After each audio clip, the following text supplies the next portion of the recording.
just outside of Boston. It was like a whirlwind. So apologies for not giving you a heads up on being stuck in that whirlwind and not getting on last week. But I mean, it was go, go, go basically for Friday through half of Monday for me, I guess, being up there. But it was really cool to watch Keith work, help him with what I was up there for, have him do some work on me. It was, the crazy thing was like just about any exercise I did, it was like, all right, I have been doing this completely wrong. It felt like, not that like I was doing it super, super wrong, but there were still like 8 things I could have done better. Like, the only things that were good were my squats. Everything else was like, my rows were not good. My incline press wasn't good. I could do better on split squats. Gar hammer raise. I didn't even do that many things while I was there. And everything except for the squat, it was hilarious. It was like, do this, do this, do this. And leg curls. I was fine on leg curls, but it's crazy. It's crazy what people have been doing it for 40 years now. Give us a little bit of context. Like what? So what is? It's Keith, isn't it? Yeah. Yeah. What does he actually do? So he's a trainer.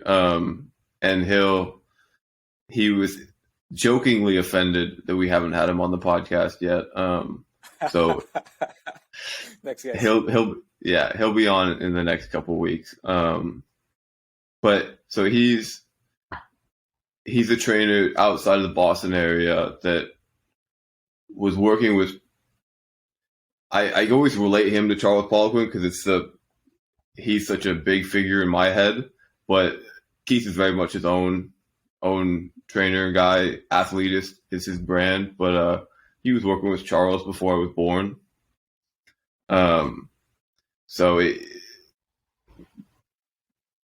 He does all of the Charles stuff. He's part of ATG. He knows all of the ATG stuff. Knows all the Charles stuff. He knows, has a huge bank of information and knowledge to pull from, and then he does some neurology work as well, and just about, as you could imagine, in 40 years or 30 years, 20, however long he's been actually working for, you can amass a huge amount of knowledge and information that you can apply into different areas.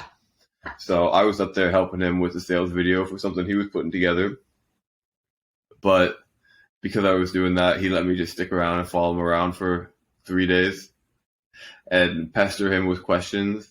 Oh, I should have counted. I probably threw 300 questions at him in that period of time. It was unbelievable.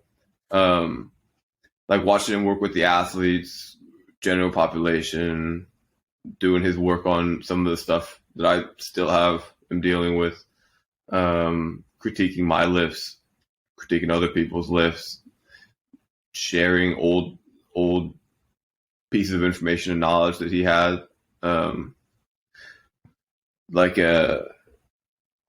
He's got like terabytes and terabytes of information from old seminars and old classes he's taken, classes he's taught in the past.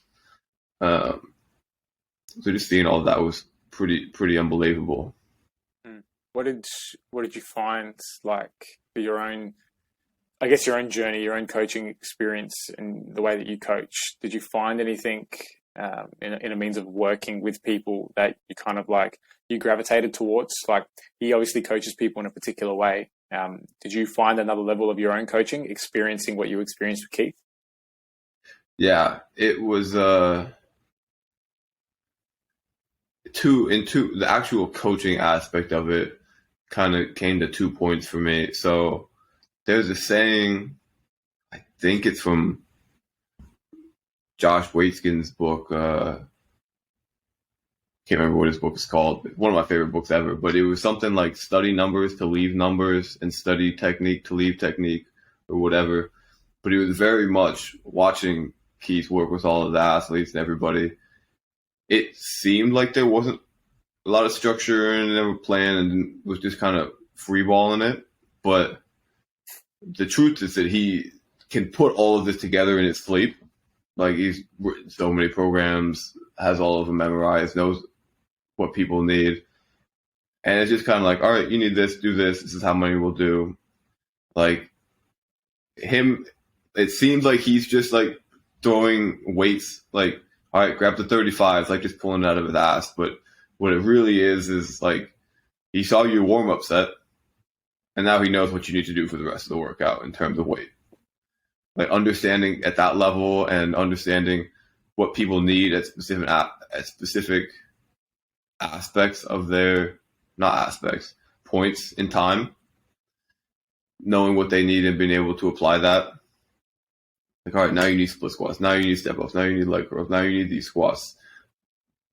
It seemed so random, but it was very, very methodically put together. And then the other thing was he works with a lot of basketball guys, and it's basketball season right now, in the States at least. How he put together things for people in season. Like, yeah, everybody wants to make their athletes faster and stronger, but like we had a guy we went to one of the games because he had like seven athletes in one of the high school games. And then one of the guys that was playing that played really well came the next day, and he's like, I feel like shit, man. Like, I'm beat up. And he played really well, and he was getting killed on the court because he's a jumper, and you get hit when you jump. So watching what he did with him, it was very, very little actual work. It was a lot of sort of, all right, how can we get you back to baseline? Doing a lot of the neurological stuff, and then a couple step ups and split squats and some leg curls.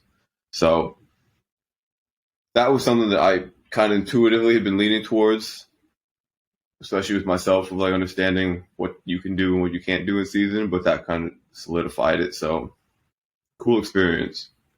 Yeah, sounds like it, man. When you said whirlwind, I thought maybe there was a couple of hurricanes or tornadoes hitting Boston, but now it makes sense. But yeah. It was snowing a lot, man. That is true. It was cold as shit, and it was snowing a lot. Yeah. What did we'll organize a time for Keith to come on. What if you were to take one thing from it without obviously giving too much away to the listeners? Was there one particular thing that you kind of really took out from the days that you spent with Keith? Or is it kind of just like now that you've gotten, because I think that it's important for people to understand, like with Keith, like you said, it's 20, 30 years of doing this stuff. It doesn't just happen overnight, although we all kind of want it to. But that's how he's become so good at going like, right, you need this, you need that. I need you to do this now at this way. It's through actually doing the thing that now he knows, right, you can do this. I know you can do that. Let's go. But was there anything in particular in the way that I guess Keith worked, or maybe what you learned from there that's kind of sticking in your head right now? Yeah, it's sort of like the biggest thing for me was like how do I learn this much stuff from people before like how do I learn this? Like in ATG, you kind of learn how to do an incline bench, and it's really just like, all right, get the dumbbell heads either side of your chest all the way down, neutral grip, and then you're up. But when I did incline benching with a bar with him, it was like it seemed like I'd never incline benched before. Like everything was wrong. And this isn't like him trying to make me feel bad on how to incline bench. Like he's incline benched 300 and something pounds in the past. Couldn't do it right now, I would imagine, but in the past, incline bench where I could squat and probably more. So it's all this kind of nuance, and it was the same thing when I was rowing. There were so many like little adjustments to make.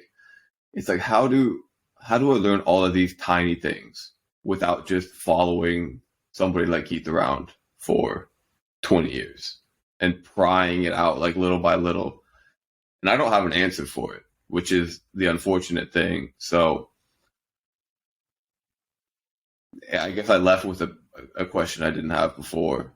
But the other aspect of that is like I left with like, well, at least I have a million things I can still learn. Like, not that I didn't know there was more to learn before, but now it's like you feel pretty good when it's just yourself, when you're lifting and you're doing things with people and you're like, yeah, I know more than other clients in terms of lifting and doing things. But then you meet somebody who really, really knows what's going on, and you're like, all right, I'm not as good as I thought I was. I guess it's hard too, because like it's not that you want to compare yourself to other people, but it's always interesting when you've got people who are significantly more knowledgeable than what you are in certain areas. I mean, there's probably areas that you're more knowledgeable than Keith is, and whatever that is, I don't know what that is, but I think that like that thing of having more questions than answers is probably a good thing, because now you can go into the remainder of your trainings or the remainder of your life, if you want to look at it so methodically like that. But now you can actually go in with more questions and see if you can find out more answers. That's the only way that I think you're going to be able to do that. And it's not even by spending more time with Keith, because like that's almost impossible to spend every single waking second with Keith. It's almost like, okay, you've gotten this little dose from Keith. Now it's like, how can I apply that to myself? I've learned this. I'm going to take this away. I'm going to nurture it like a seed. You're going to plant it. You're going to see if you can grow it into this tree, into whatever it is. So similar things have happened to me in that respect, where it's like you've gained all this knowledge, and it's like, damn, I wish I could actually spend more time with that person so they could give me more knowledge. But now it's like, you don't want to go and just listen to what they have to say and kind of replicate that. You want to do it in your own way too. So now it's time for you to go and explore new ways of doing it for yourself. Yeah. I guess another interesting thing was, we talk a lot about like spending money on learning new things and getting better at stuff, but quietly, I don't know anybody who has spent more money than Keith. I don't think, like, legitimately in the hundreds of thousands of dollars in learning programming, going to seminars, learning ideas from people, working with people one-on-one, like buying programs together with other people, and it was still very much like, yeah, like if you're going to buy something, like, let me know, we can go in on it together. Like all of these things, like still very much putting money out and learning new things, when it seems at that point, you're like, you probably know quite a bit at 58, I think he is, but it was still like on his toes, ready to pounce on any kind of new learning opportunity, and not just throwing money away, but like, this guy does something interesting, let me pay to actually learn it, versus just like watching people on social media. It's that was pretty astounding too. Yeah, there's I had a call with someone else who I think would be perfect to jump into the podcast, and he's all for it too. His name's Yorgos. He's the range training man, I think, on Instagram. I'll double check that afterwards. I don't know whether you follow him or not. I had a call with him 3 or 4 days ago, and he's big into range training. And just for a quick explanation of range training, the simplest way to put it is working the same, I guess, muscle or muscle group, but just in different ranges. So we can take the bicep, for example, and we can work it. It depends obviously on origin and insertion. So like shoulder down into your elbow. So we're working short range, coming up and down. And obviously, like, you can do this in many, many, many different ways. The ways that he described it was simple with like bands, for example. You can do bands standing up, coming forwards and backwards. And you can do bands coming up and down, so hand down by your side, and then bands right and behind. And depending on where your body is, or for example, your hand is, would depend on the length of the tissue or the muscle, and then how you'll be focusing on working the range.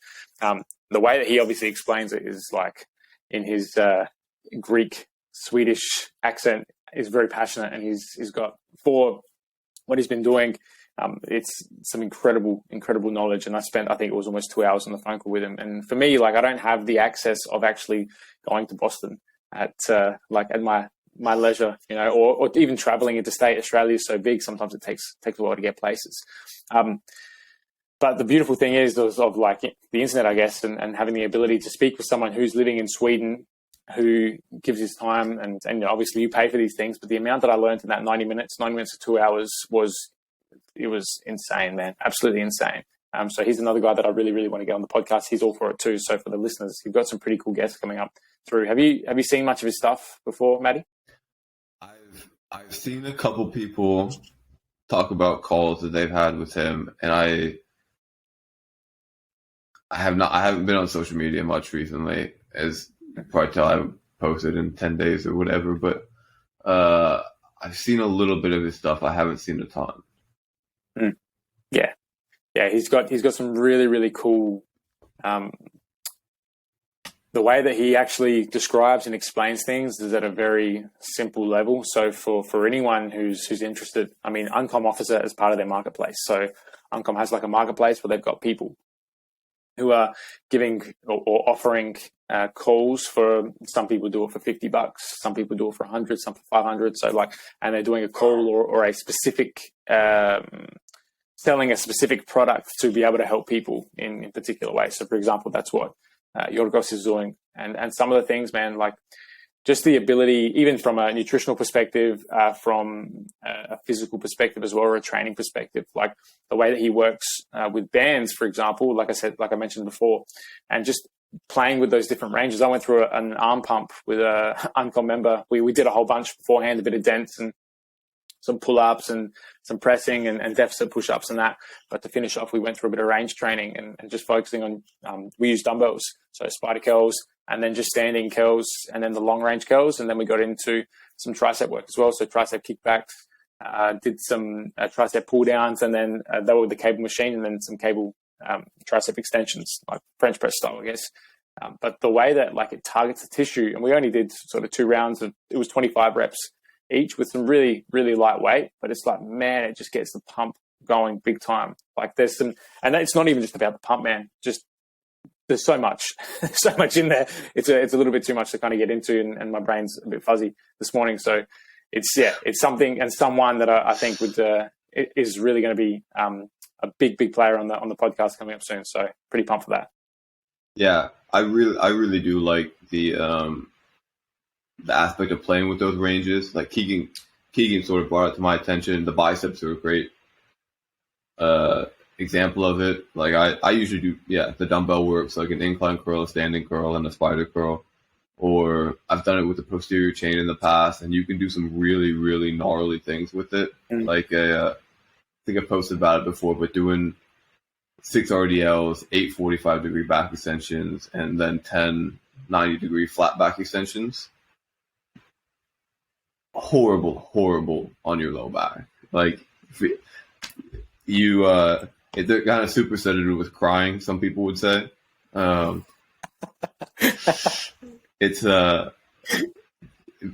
really is something that I think quietly ATG is based on.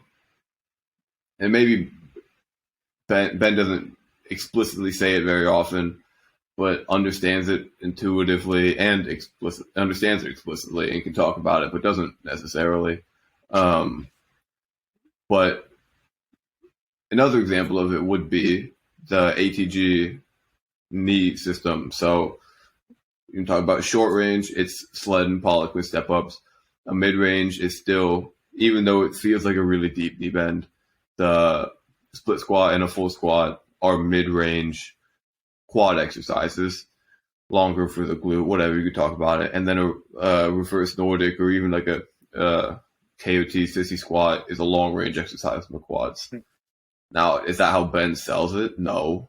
But like it's that idea of range training is sort of what I think is the biggest breakthrough in strength training recently. And I like talking about it, so having him on would be awesome. Yeah, he's a wealth of knowledge. He looks like a Greek god. So like we'll put his Instagram in the show notes, and guys, check him out because he puts up some really, really detailed I guess content. He doesn't really talk much on his content. He's not like you, who's like, really kind of really out there. But so the knowledge that he has and the way that he does his videos and his exercises and his explanations of things, they're pretty cool. So I would we'll chuck it in the show notes afterwards, and also Keith's stuff too. I think it'd be awesome that we can have them both on, because there's a lot of knowledge sitting in those brains for sure. I mean, from your experience, there's been a heap. One thing that, just to go a little side topic, one thing that you didn't notice is I shaved my beard. So I'm not looking as clean shaven as I was, because the last episode we had, we're going to see who looks younger. So we'll chuck a poll out there. I mean, my camera is looking nice, which means the light's hitting me good, So I like to think that I'm. See, I'm having. You're a little fuzzy on my screen, so it'll come out. Oh, I have the actual recording is higher quality thing here, so. Yeah. I don't know how mine looks for you, but we'll have to look at it afterwards and see. I trimmed mine a couple days ago, so it's not super long. It's a couple days in the making from where it started. So yeah, so a little poll. I think it's a little poll. Time for a bit of a poll, and I'm happy. I mean, either way, I'm a winner here because technically I am older, and if I'm younger, Maddie, whatever you're doing there, man, I don't know. Speaking of other things, I'm not sure if you can see it in the background, just right here. I've been jumping in the ice baths quite a lot recently. I don't know if you've been checking out the shows, the socials, but I have. I have been seeing it. Yeah, and I've been doing a lot for my athletes, just post training, like a lot of them. So I've started a Sunday recovery session for a lot of the athletes that I'm seeing. So that's one thing that's been kind of like getting athletes more and more intrigued about it, because they play on a Saturday. Especially now since we've started with the preseason games and things are getting, pretty high end when we're moving into the start of the season. So a lot of players are starting to feel a little bit more fatigued, and so been doing the sessions, so like recovery sessions, even including like some sled work or even just focusing on some upper body stuff too, but then getting them to jump to the ice bath. Man, they feel good afterwards. Like the Pride on the Line ice bath, which you can see the P and the R. The accessibility of this thing is insane. Like I know I would love to be able to have one of the chest freezers and just go in there every now and again, because it's always constantly there. But the beautiful thing about this is, although it takes 310 liters, which whatever that is it's a lot. Well, actually it takes more. Yeah, it's like so that's 310 liters, 3/4 full, which is where they recommend you have it at, because then the water goes over the top if you get in too deep. So that's the only downside, is that I've got to fill it up with a bucket load full of water every single time. But apart from that, man, it stays cold. Like you get in there, it's like it's pretty full on. Very easy to set up, very easy to get going. It's an awesome piece of equipment, and it's very, very like flexible. Like you can just take it anywhere you want. It literally fits in a bag, probably a meter or so high, or the height of what it is now. So yeah, I don't know what your experiences are, because you did an ice bath. I remember you did one a little while ago. Was it in the chest freezer? You got a chest freezer now? Yeah, I have. I've had the chest freezer ice bath for a little over a year now, probably. I built it.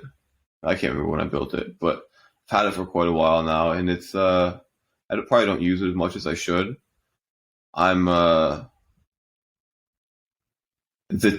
When I think I used it a lot when I was still in season or when I was still playing, and would use it as a recovery tool then. And I thought it was really helpful for that. And I had a lot of other teammates that use it, so it got used a lot then. But now it's I don't have that need to recover so quickly anymore, and it's not as beneficial after a strength workout. I wouldn't recommend it. So it doesn't get used quite as often as it probably should, but it's the ice is a powerful tool, even if you don't believe in the physical recovery benefits of it. There's a lot of things on the immune response that are looking beneficial, and even just in terms of, I was listening to Dr. Mike Isbethel, Renaissance Period. I don't know if you've seen his stuff before. He does a lot of bodybuilding stuff, but then talks about other things. But I watch it just because he never fails to make me laugh. So I watch it for the information, but I always end up laughing at something stupid that he said. You stay for the laughs. I come for the laughs and stay for the laughs. There's a lot of these things aren't even relevant to me, but he was talking about the effects of different recovery modalities like sauna, ice bath, massage, foam rolling, whatever. And a lot of it, according to him at least, I haven't dug into the research as much as he has, but a lot of it comes down to like relaxation. So if you think getting out of an ice bath is relaxing, like you have the kind of neurological, you're like, oh yeah, this is helping. And not that it doesn't help, like in actuality, but that's one of the most important parts of it. You think a sauna is relaxing, a massage is relaxing, all of these things. So he was a little more cynical than I am, but it's the ice is a really interesting thing. Whether it just builds character and has a placebo effect, I still like it. I still have my freezer. It takes up valuable space in my garage. So yeah, you sure you don't want to replace it for another Nordic bench or something like that? I have an unbelievable amount of ways to do Nordic. I counted the other day. I think it's 6. I think I have 6 different ways to do Nordics in my gym. Wow, crazy. The ice bath. Just going back on what you said. So if you're strength training, the reasons why you wouldn't want to do it and use the ice bath after strength training. Tell us more a little bit about that. Yeah, I'm not a biologist or a physiologist, so I couldn't give you exact reason, but it generally,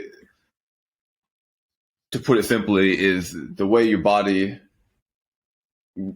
So when you do a strength training workout, generally you'll develop the micro tears and some damage to your tissues, and in response they grow larger and they heal and they become back bigger, and you have more contractile tissue, you get stronger. When you get in the ice bath, it kind of everything contracts and the inflammation goes away in essence, and blunts the recovery effort and recovery effects of the inflammation and the tears. So if you were you're training, you're doing technique work the day before a game. So you have practice on a Tuesday and you got a game on Wednesday. Then you might want to take an ice bath after Tuesday, recover, cuts the inflammation, and you're going to feel fresh and ready to play again on Wednesday. But you're going to lose the inflammatory response benefits of it. So that's why you wouldn't want to do it after strength training, because you're not going to get as big, you're not going to get as strong. But if you just need to get ready to give 100% effort again as fast as possible, then it's a really significant tool. Yeah, I remember Andrew Huberman talking a bit about that as well, and he's got a whole heap of stuff, and I'm sure that pretty much, well, I would assume that most of our listeners have heard of him before. He talks a lot about ice baths doing, I think it's like 11 minutes a week to be able to get maximal benefits, which isn't, like, it might not seem like a lot, but when you're in the ice bath, it's a lot. Yeah, and you don't want to do it all at one time. So it's supposed to be 2+ times throughout the week. Yeah. I think it was max 3 minutes, 3-minute sittings, or minimum 3-minute sittings, maybe it might have been. Somewhere around there. I don't know the exact stats on it. Yeah, when I do it, it's usually 3 to 4 minutes would be my time frame. Yeah. There was also some I think he talked about something. There was a really long time period that somebody did it for that had some ridiculous hormonal effects. I think it was like semi-cold water for 30 minutes. Something crazy. I wouldn't recommend that. Probably shouldn't have brought it up, but there's not necessarily a right or wrong way to do the ice. Like it's whatever you like best. And if you like best not getting in it, then if it causes you more stress and benefit than it brings you, then it's not worth it. Yeah, I agree. I mean, for some people, they're just like, I just don't want to do ice baths because I don't like it. It brings more anxiety than it does relaxation, like you said. And I think that's a big importance, is how can you get your body to, because you need your body to be relaxed if you want it to recover. It's not relaxed. It's not going to recover as nearly as well as what it could if it was relaxed. I mean, I guess it goes to the other point as well with like nutrition and that. You get those people who they eat like crap, and they can eat as much as they want when they want, and they just don't put on weight, and that's kind of like one extreme to the next. But for them, it's like, it's not an issue. They don't really have to worry about recovering as well with top quality foods, because they can still play and they can play well and they can recover well. And it's like, okay, cool, no worries. You do you. I guess that can be one thing too, when there's so many people or so many pros or athletes that are making their way into professionalism, and then they're expected to do A, B, C, and D. And it's like, well, I didn't do that to get here. So why do you want me to do that if it's not going to help me in my journey in becoming a professional? So, and then like maybe there'd be a little bit back and forth. Tell us how the soccer program is going, and what have you been working on over the last month or so? I mean, obviously your time with Keith took quite a bit of your time. Yeah. What else has been brewing over there in the Scar household? Yeah. I mean, I had it released it to a couple people, have a couple people still working through the first session of the program. They're probably coming towards the end of a month now. I've gotten some good feedback on it. People are liking it. It's almost like I wish people had more feedback other than like they enjoyed it and they liked it and the program was good and the app worked and everything. Like I wish it was like everybody was saying like fix this. I was like, cool, I can go and fix that. But I've since basically revamped everything. Just because I thought I could write better programs, I had a better idea on how to do it. So I've been shooting more. I've shot a tremendous amount of forum videos. That's one of the worst things about having decided I want to do all my own forum videos is I've shot like 100 and had to edit them all. But just about done. I think I shot the last couple right before this that I need. Fingers crossed. And then I can release it out to the email list again, and then it'll come to the people, everybody in the future. And we'll see how that's going. And then trying to get back on the content train with YouTube and Reels and everything. So it's been very not so much content, a lot of focus on getting all the business stuff, which probably isn't the best idea, but it's a little bit. There's like I spend all the time making content, spend all the time trying to do business stuff, and it tends to go all the way here or all the way here, and it should probably stay somewhere around here. But yeah, that's, well, you don't know. You don't know till you know, though, as well. Like you could put in as much. I mean, it's with a lot of things. You at least you're not. I like using this little. I guess it's like an analogy. Have you heard about the donkey, the hungry and thirsty donkey? You heard that one? Oh yeah.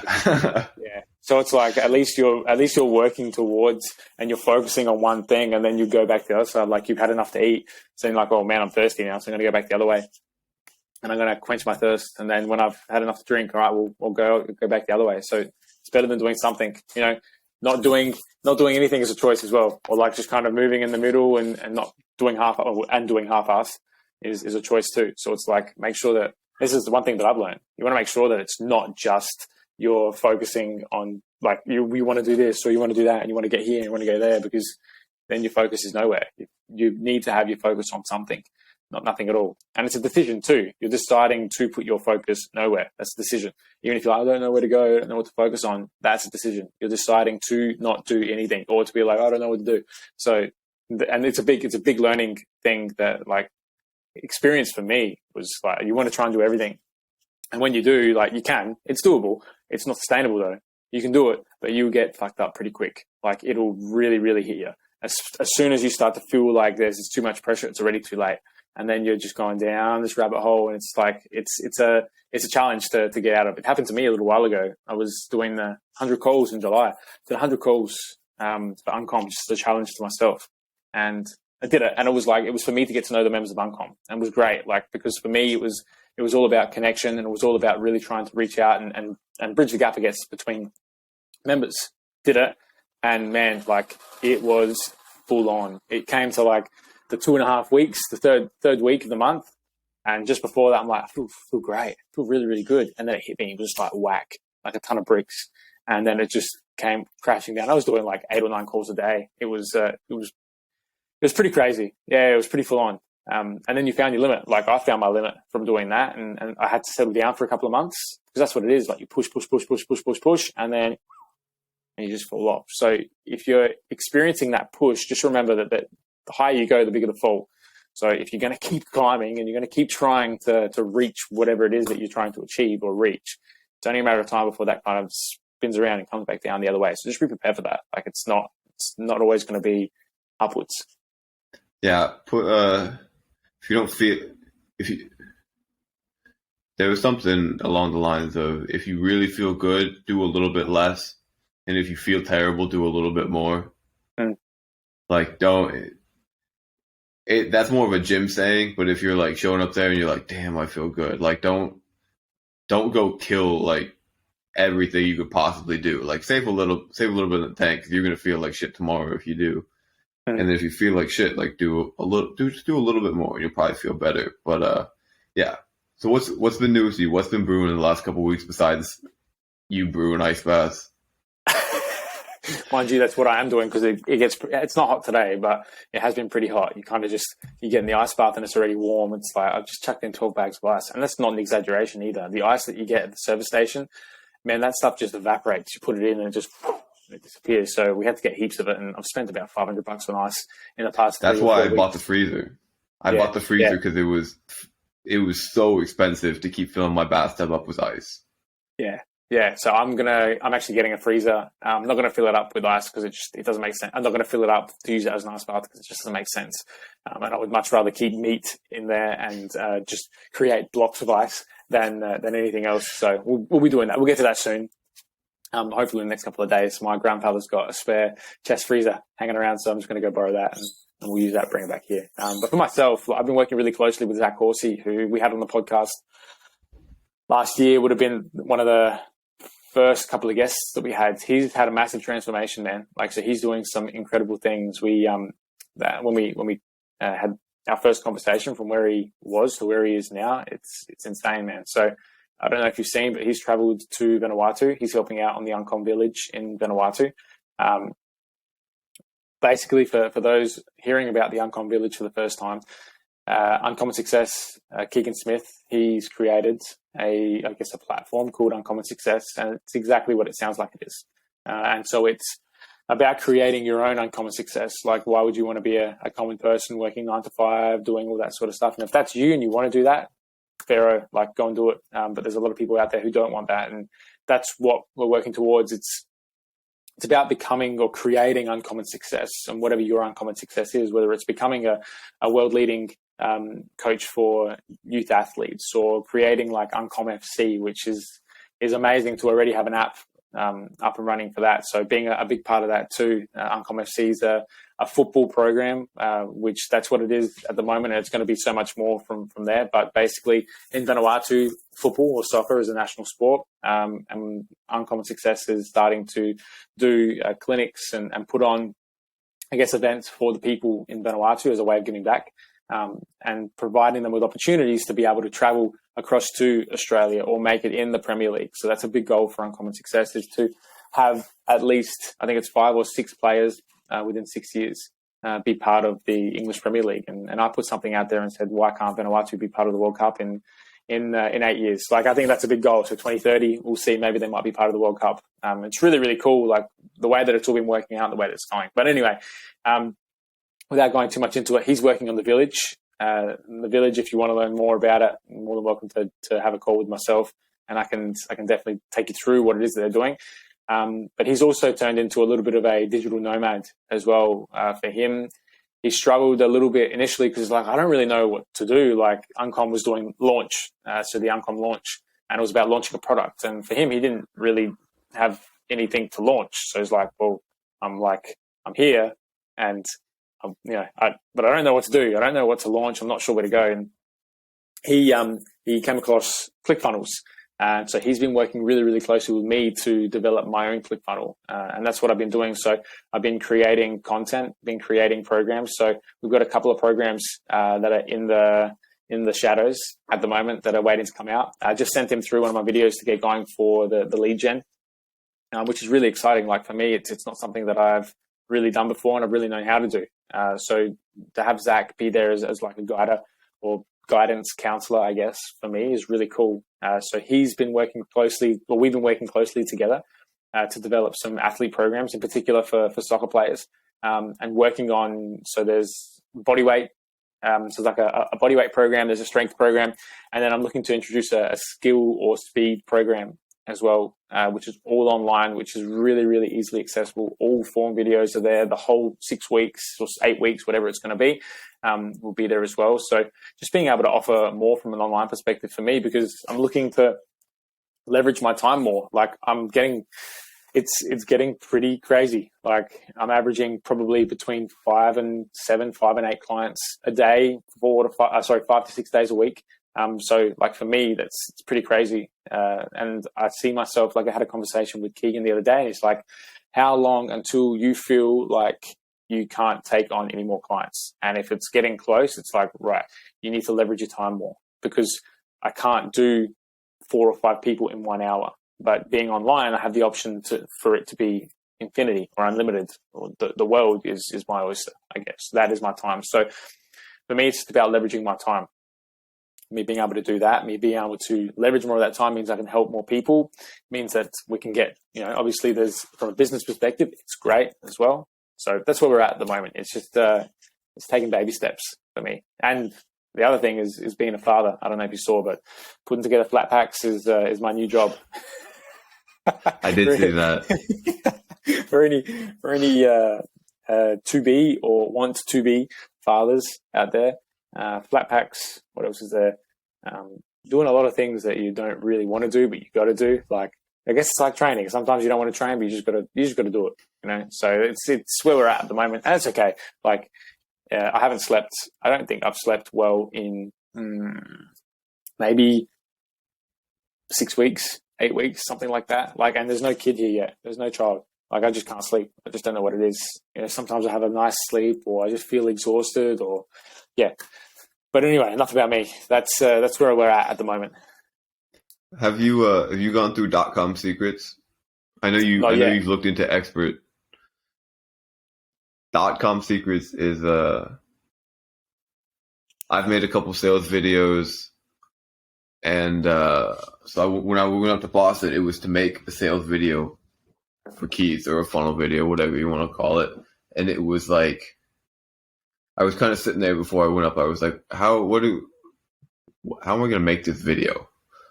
And I was like, let's open up .com secrets. And I was like, it literally was as easy as looking through all of the chapters and be like, this kind of sounds like what I want to do. And then opening it up, and it was just exactly what the video should be.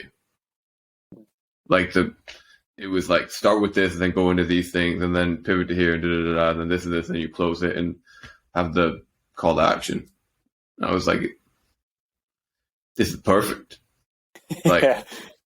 Like, and obviously the difficulty is in executing that video well and putting the right ideas in. But if you're making videos or you're just building the funnel and trying to write the copy, trying to get the message across, we're a little late to the party here. Like, this is not a new book, but I'm sure it's still new to a fair amount of people. And it was new to me a couple weeks ago, maybe a couple months ago, whatever. But it really is sort of astounding how it's just like, this is how you should do it. This is what's worked in a million funnels before. This is what hasn't. Like, try it like this and the different things. And it's those 3 books put together are a pretty powerful tool. Yeah. .com secrets is my next thing. To be honest, I haven't been reading much at all over the last, whatever it's been, just being consumed with a lot of things. And I've picked up a new, I guess we can call it a new toy. Like, I don't know whether you've seen the, I think it's called the Ring thing. There's one in America. I picked up this. It's called Gymnastics Forza. It's an Italian brand. And so, like, for me, I've been getting into a lot of the bodyweight stuff. My knee's been a little bit dodgy the last couple of weeks. I think I went a little bit too hard on some hack squats, and I reckon there's been some cartilage which is stuck in between my knees. So we're just slowly working that back to where it was beforehand, because it's getting a little bit uncomfortable. I mean, I think there's a whole bunch of torn cartilage in my knee at the moment, but that's not an issue. I know that I can fix that, so that's fine. But the Gymnastics Forza is it's a ring setup where you can kind of wrap yourself up and into it, and like, you can do all crazy sorts of things with it. So I've been wanting to do like a whole lot of ring stuff, and for me, like, to be able to change from I was very, very heavily on the legs for a long period of time, and now to get into a little bit of that, like, it's real cool, real interesting to get into it. I don't know where I was going with this, but I just saw it in the corner of my eye. I'm like, oh yeah, I'm going to get that. I'm going to rip that out today and put some videos up and see how we go. I think what I actually was getting to was with the .com secrets and with the, what was the other one? I got the book right there. Expert. Expert. Traffic. Expert secrets. Yeah, expert secrets. Like there is a step-by-step on there in the book. However, like, I don't know whether you've checked out ChatGPT, but ChatGPT. I think it's going to ChatGPT 4. Like, is it still closed down, or has it opened back up again? I haven't used it in a week or two. Yeah. Like, I don't know if we spoke about it or if I spoke about it with Zach. Man, this thing is like, it's crazy. Crazy. Like, to be able to just put up or create content, you want to, not that we're encouraging kids to go and do this, but you want to do an essay on a particular book, and you want to include like 800 words, and you want it to be this long, this many paragraphs, make sure it says this many times, or has this letter or this word or about it. Like it can just spit it out like that. So I guess for content creation, like, there is absolutely no reason why you can't create content and also create sales videos too. Like, it's for copyright, it's going to be huge, massive. Yeah. When I was playing around with having it write scripts, having it create things, it didn't really work for me. Like, the videos weren't great, the ideas weren't great. Not to say it's not great at other things. Like, I'm sure it gives really good tax advice and things that are kind of straightforward like that. It wasn't my style. I don't think it had the greatest hooks, greatest structure, greatest ideas, whatever. But where I think the real way to get the benefit out of something like .com Secrets is not necessarily reading all the way through. I did read it through, and I was like, oh, that's really cool, interesting. But it's the real benefit of it is like, all right, it's time for me to make a sales video. I want to make a video to promote my webinar in a funnel. And it's like, all right, let's flip open .com Secrets and find a chapter that Russell Brunson wrote on exactly building videos and funnels for webinars. And then you read it through and you're like, oh, this is exactly the information I was looking for.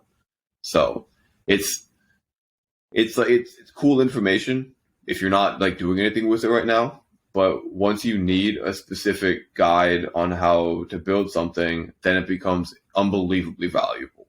So rather than expert secrets is a little bit different, I think. That's more of information, like you need to consume it all, and then you build your plan, and you can go back to it. But .com Secrets is very much like, all right, I need to build a webinar funnel.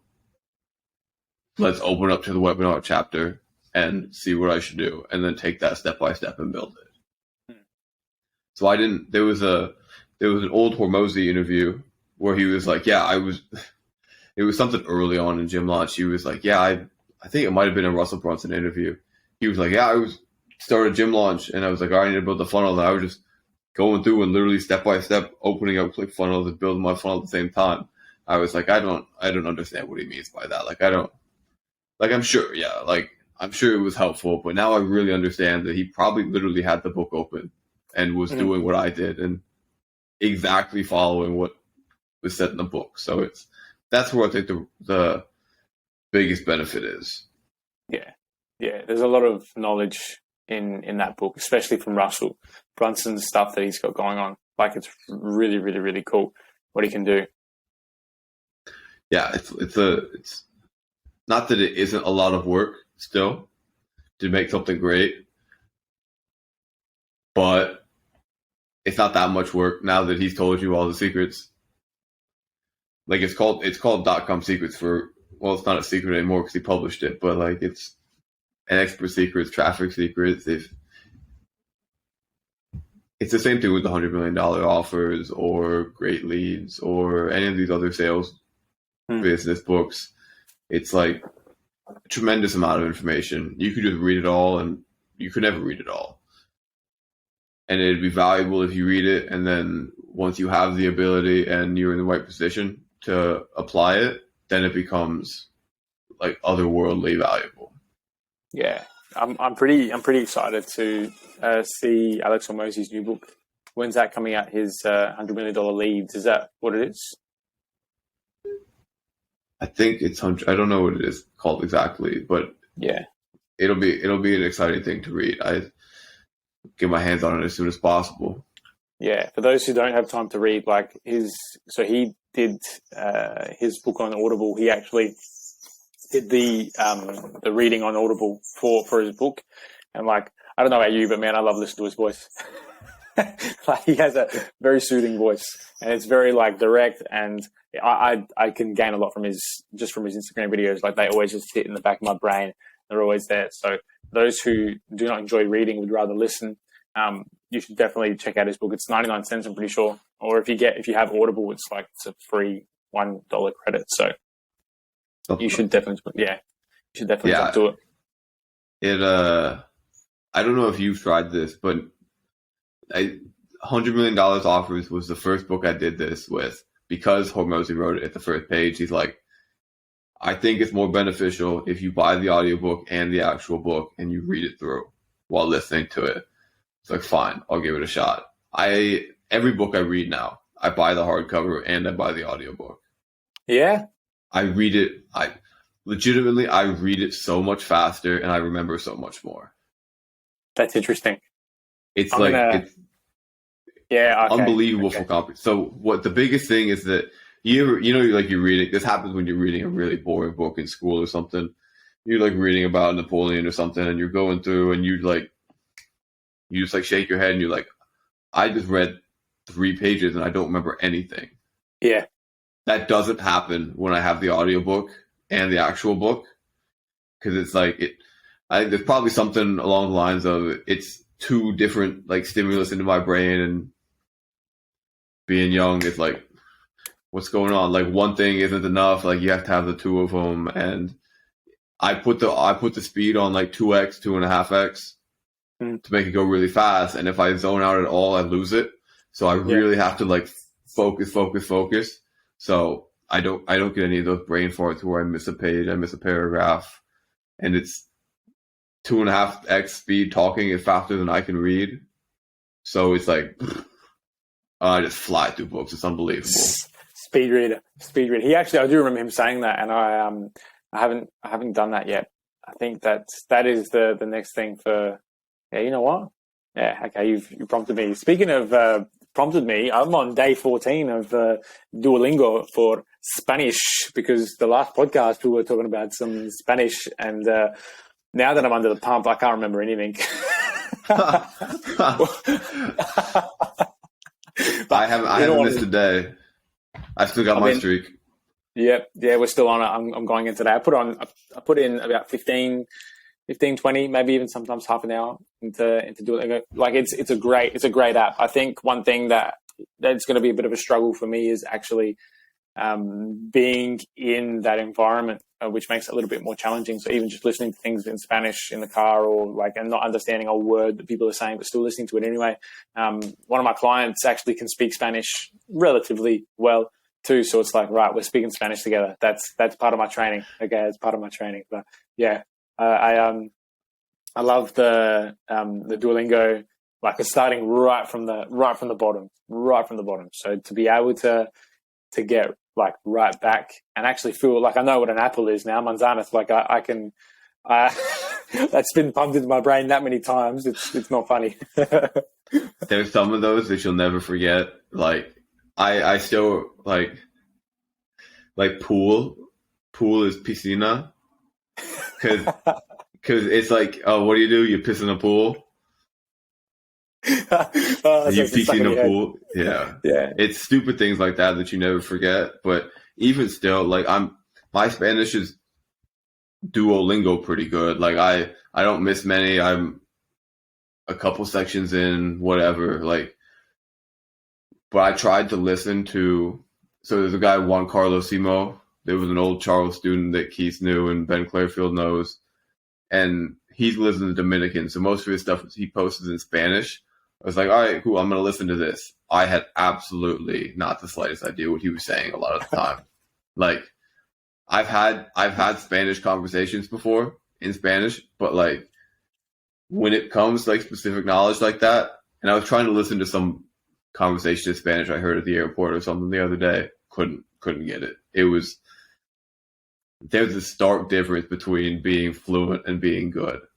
And I don't know if I'm even good. So yeah, I've definitely been humbled. Like, I have a long way to go, and it's fine. Like, I'm happy to put in the work. Like, I want to put in the work because I would love to have a second language. And even like what we were talking about on the last podcast, where now you've got a different point of sale too. Like, you can actually, if you can speak with more Spanish people, or you can speak with people of a different language, like, you have an opportunity to expand your business and travel overseas. You can use it because people will respect that as well. But yeah, back to the Duolingo. Like,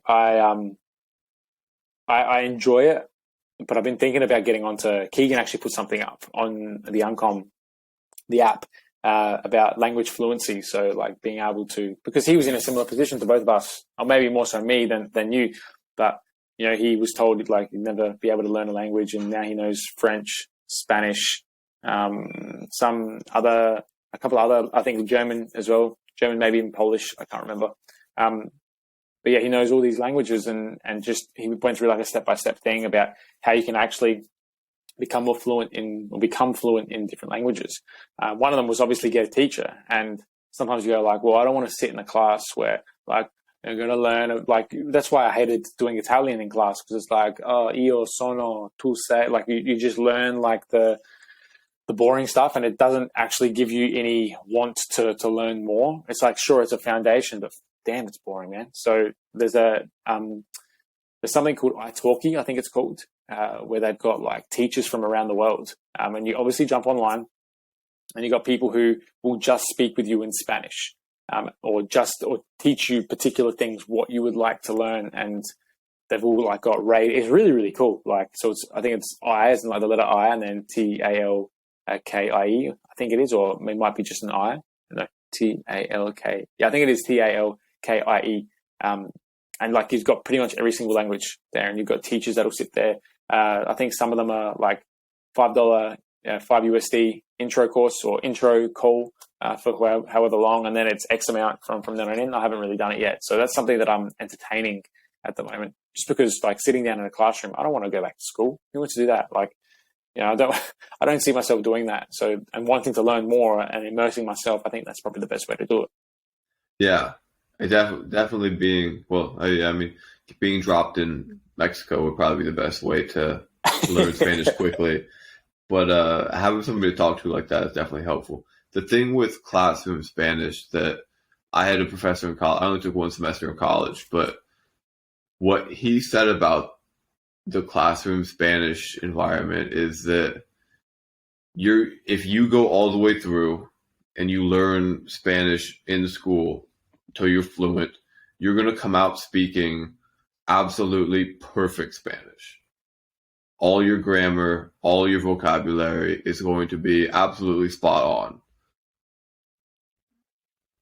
If you just learn it, like I had some friends from Chicago that grew up around a lot of Hispanic people and can speak enough Spanish, but it's absolutely horrible.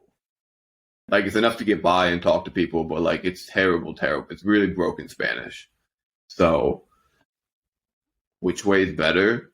I know which way is faster, and probably easier and more effective, but like, if you want to learn perfect Spanish, there very much is a route to do it, but it's the classroom route, because they've put it through, like, I've going through Duolingo, it's just like this, like, you got to put this here to do that, but in the classroom, they really stick it to you of like, this is why, this is the grammar rule, this is how it works, and then you learn it like that, versus like, just do it a whole bunch of times and you'll remember which word goes where. So it's whichever you like. I mean, I'd rather be fluent in broken Spanish than like sort of know perfect Spanish. Yeah. I guess that's just which one do you choose? For me, I know it's because at the moment, like, it's more of a time value thing. I value putting my time into wanting to learn Spanish, but I don't value it that much that I'm going to spend 4 hours a day learning Spanish, 5 hours a day learning Spanish, because there's a little bit more that's more important to me than just doing that. But hey, anyway, who knows? On the next, I don't know, maybe, who knows? At the end of the year, here's a goal for us. At the end of the year, let's do a podcast completely in Spanish. It will last about 3 minutes. It would be horribly boring for anybody who actually speaks Spanish, and even worse for people that don't speak Spanish. But I look would forward do to it. I'll do it. Done. Anyway, that's coming into an hour. Another good chat, Matty. We'll Great try time and put as up as many usual. links. Yeah, definitely. We'll try and put up I'll those try links. and remember everybody to put in there. Keith, Keith, Zach, yeah, Zach, Rich. Pride on the Line. If you want an ice bath, Pride on the Line. This is the twin ice bath. They've got 4 different sizes. So there's there's a blow up one that they've got, which fits I think 4 or 5 people. They've got a trio, which fits 3. They've got a duo, which fits 2, and then they've got a single or an uno, which fits just the one. So Nice Spanish. I'll throw all the links down there. But speaking of links, where can everybody find you? Get me on Coach Carly with the 3 R's on Instagram. There is just mainly stories at the moment. I haven't put out much content in a while. I haven't been on the content train. Just getting my other things in order first. So the content will start coming back out relatively soon. We did a whole bunch of recording with Zach a couple of weeks ago. So that'll be coming out very, very soon. How about yourself, Matty? Yeah, you can watch Steph mercilessly put young athletes in freezing cold water. Yeah, Score Performance everywhere. SKAAR Performance. Instagram, TikTok, YouTube, Twitter. I think that's about it. Epic. Yeah, call it a day. Let you go get into your ice baths. Let me sit here jealous of the weather you've got there because it is horrible and snowing here. Well, it's 18 degrees and sunny with a little bit of cloud coverage. So yeah, it's just about 18 degrees here too, but not in the same scale. Yeah. We'll enjoy that weather. Yeah, I won't. All right, brother. Good chat as always. Thanks for everybody who's listening, and we'll catch you all next time.